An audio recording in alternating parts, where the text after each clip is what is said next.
And so bringing in that logic, personally for me, had a greater impact than just the emotional side of it alone.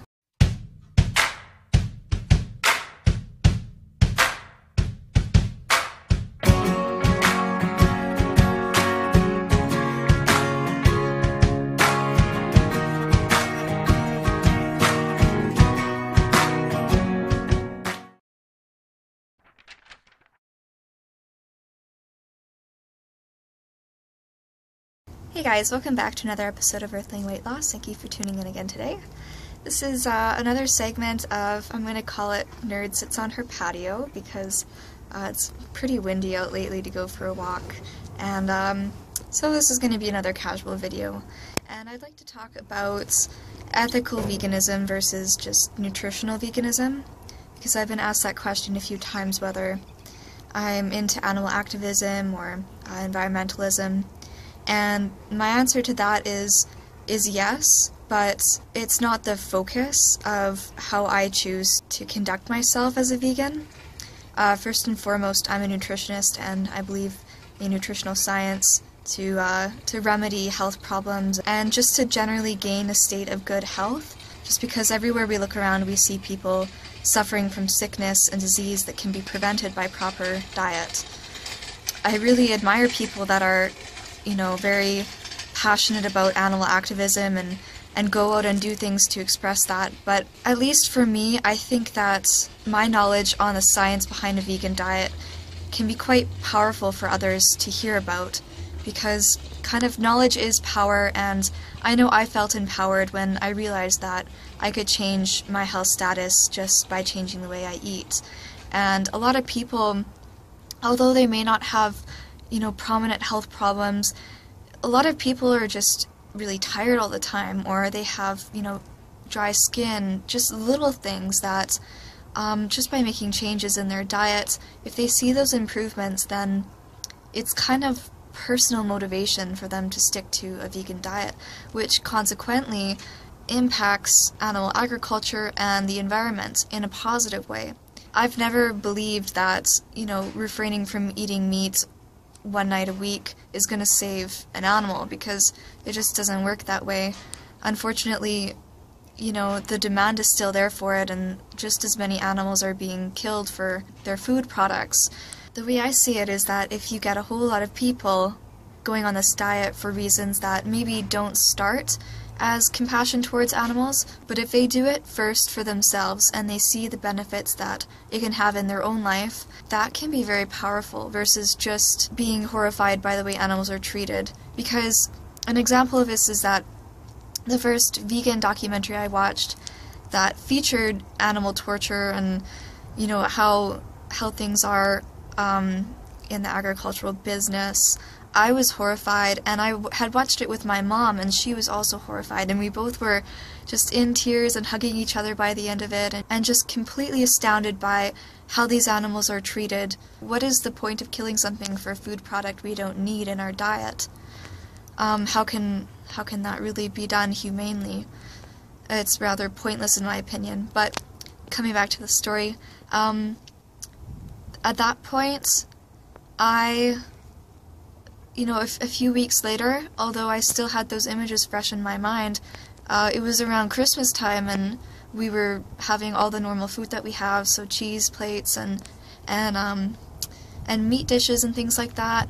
And yeah, my ethics broke, really. It didn't stick in my mind long enough to make me realize this is not something I want to be a part of, because it was still kind of fresh, and although it had impacted me and made me very emotional, at that point it wasn't enough, because I guess you're just faced with a lot of social pressure, because the normality is to consume those products with your family, because that's what you've always done, especially for Christmas for us. It's always been the same food, and it's always been really enjoyable to do that every year. And so there was a lack of motivation, I guess. And when I started to do research on how this diet could impact your health, that's what really made me realize, well, there is no justification for eating animals if it's not something we need in our diets, because that's what it is. It's food, and food should be eaten to replenish our energy and to fuel our cellular processes, right? And so bringing in that logic, personally for me, had a greater impact than just the emotional side of it alone. You know, I know people that the moment they saw the documentary Earthlings, they went vegan, you know, and they made mistakes in the beginning as far as the diet goes because they weren't overly healthy. You know, they ate high-fat junk food that was vegan, and so they were very compelled for the animal activism side, but they didn't do enough for their own diet.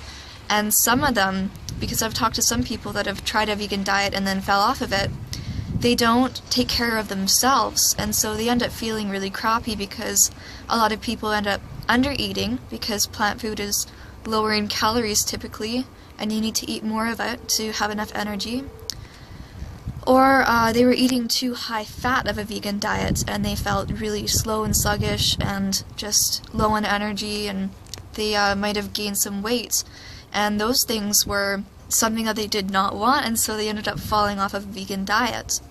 And so I think it's very important to learn the science behind it and how you can actually achieve weight loss or weight maintenance and optimal energy, because although you may be a hardcore animal activist or environmentalist, and those things definitely can be powerful enough to keep you on a vegan diet, sometimes just those personal factors are overriding because, you know, your body is telling you it needs food. But people that are thinking of trying out a vegan diet, I definitely would recommend you guys to check out high carb, low fat vegan, because this assures that you will not gain weight, that you'll feel really energetic all the time, and those things combined with learning about, you know, how animals are treated in the industry and how the environment is impacted by your dietary choices, and the combination of all those things is going to make you a kick-ass vegan. And the same goes for if someone is just considering the nutritional side of veganism. I also encourage you guys to look at the environmental and the animal activism side of it, because this will provide even more reasons for staying on track. You know, you need to have a balance between the logical and the emotional, because having reasons for both of these sides is going to be the ground that you stand on, and the ground that, you know, you're not going to fall down and feel like you don't want to do it ever again. So I'd love to hear from you guys what you think, if you know, what sort of veganism brought you to this lifestyle, whether it was ethical or more nutritional. And so write down your experience down below, and be sure to like, share, comment, and subscribe. Have an abundant day, Earthlings, and see you next video. Bye.